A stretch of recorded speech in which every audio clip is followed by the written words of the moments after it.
What if I told you that the biggest threat to your financial future isn't what you think it is? Everyone's watching for market crashes and recession headlines, but they're completely missing the silent killer that's already destroying middle-class wealth right under our noses. And the scariest part? Most people are helping it happen without even realizing it. I'm about to show you why the traditional warning signs everyone relies on are useless this time, and more importantly, what you need to do right now before it's too late. This isn't about doom and gloom predictions. This is about understanding a pattern that's playing out in real time, and why the people who recognize it early will be the ones who survive what's coming.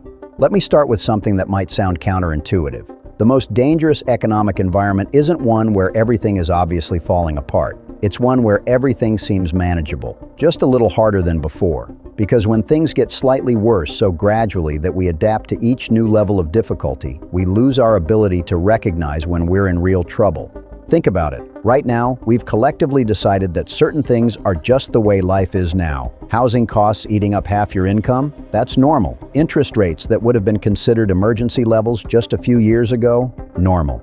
Job security that used to be a given, now feeling like a luxury? Also normal. We've normalized financial stress to a degree that would have been unthinkable to previous generations. This normalization is incredibly dangerous because it stops people from taking protective action. When you accept instability as the baseline, you stop building defenses against it. You stop preparing for worse because worse feels like it's already here, and you're managing it fine. Except you're not really managing it. You're just getting used to struggling. Here's what most people don't understand about financial collapse. It rarely happens with dramatic, obvious signs that make headlines. The kind of collapse that actually destroys lives happens slowly, quietly, through a process that feels manageable right up until it isn't. You don't need a stock market crash or an official recession announcement for your personal economy to fall apart. You just need your expenses to grow faster than your income for long enough. And that tipping point is a lot closer than most people think. The pressure is already building. And it's building in ways that don't trigger our natural alarm systems. Let me break down exactly where the cracks are forming, because understanding these pressure points is crucial to protecting yourself. First, wages aren't keeping up with the cost of living, despite what official inflation numbers might suggest. Your grocery bill, your rent, your insurance premiums, your utility costs, these are all climbing at rates that make your last raise look like a joke. But because this happens gradually over months and years, we adjust our spending habits bit by bit instead of recognizing that our purchasing power is eroding. Meanwhile, debt payments are consuming larger portions of people's income. Credit card interest rates have climbed to levels that make carrying a balance genuinely dangerous. Mortgage rates have more than doubled for new buyers. Car loan payments stretch longer and eat up more monthly income. Student loans that were paused during the pandemic are back with a vengeance. All of this means that people who thought they were managing their debt load just fine are now feeling genuine strain.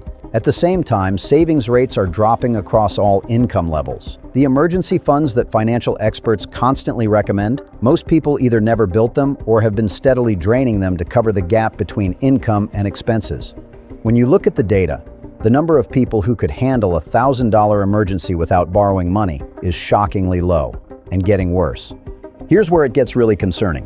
Layoffs are happening, but they're happening quietly and strategically. Companies aren't making dramatic announcements about massive workforce reductions that would spook the markets. Instead, they're doing selective cuts, hiring freezes, reduced hours, eliminated positions through attrition. The job market looks stable from the outside, but job security has quietly evaporated for millions of people. This combination creates a perfect storm that doesn't trigger panic early enough for people to respond effectively. Instead, it creates slow erosion that feels manageable at each step. People start by cutting discretionary spending. Then they dip into savings to maintain their lifestyle. When savings run out, they rely more heavily on credit cards and lines of credit. As debt payments grow, they fall behind on bills. Once you're behind, catching up becomes exponentially harder, especially if your income is stagnant or declining. This is exactly how middle-class financial collapse actually happens.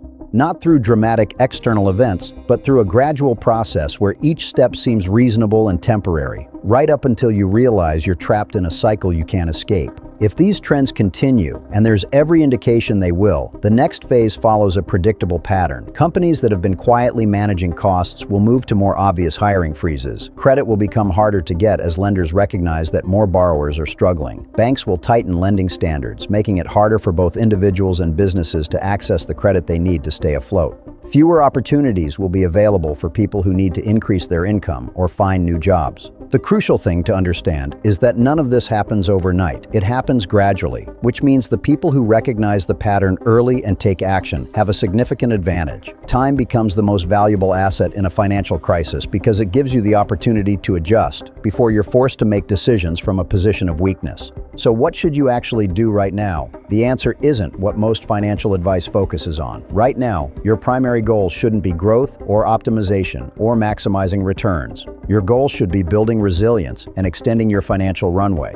This means taking a hard look at your fixed expenses and finding ways to reduce them, not temporarily, but permanently. Every dollar you can cut from your monthly obligations is a dollar that extends how long you can survive if your income drops or disappears. This might mean moving to a less expensive place, getting rid of car payments, canceling subscriptions you don't absolutely need, or renegotiating contracts for services you do need. And it means prioritizing flexibility over everything else. Job security doesn't exist anymore, so the best protection is being able to adapt quickly. This might mean developing multiple income streams, building skills that are valuable across different industries, or simply maintaining the kind of lifestyle that doesn't trap you in one location or one type of work. It also means being extremely cautious about taking on new debt or financial commitments, even ones that seem advantageous. In an uncertain environment, the flexibility to change course quickly is more valuable than the potential upside of leveraging yourself for growth. Most importantly, it means acting on this information now, while you still have the luxury of choice. If you wait for confirmation from news headlines or official economic announcements, you're waiting until the problems are obvious to everyone. By then, your options become much more limited and much more expensive. The people who prepare for difficult times always feel like they're overreacting, right up until preparation becomes the only thing that matters. The question isn't whether you'll face financial challenges in the coming years. The question is whether you'll face them from a position of strength or weakness. The choice is still yours, but the window for making that choice on your own terms is narrowing faster than most people realize. Please like, subscribe, and share to follow us and see more content like this. Check our other videos. New content weekly.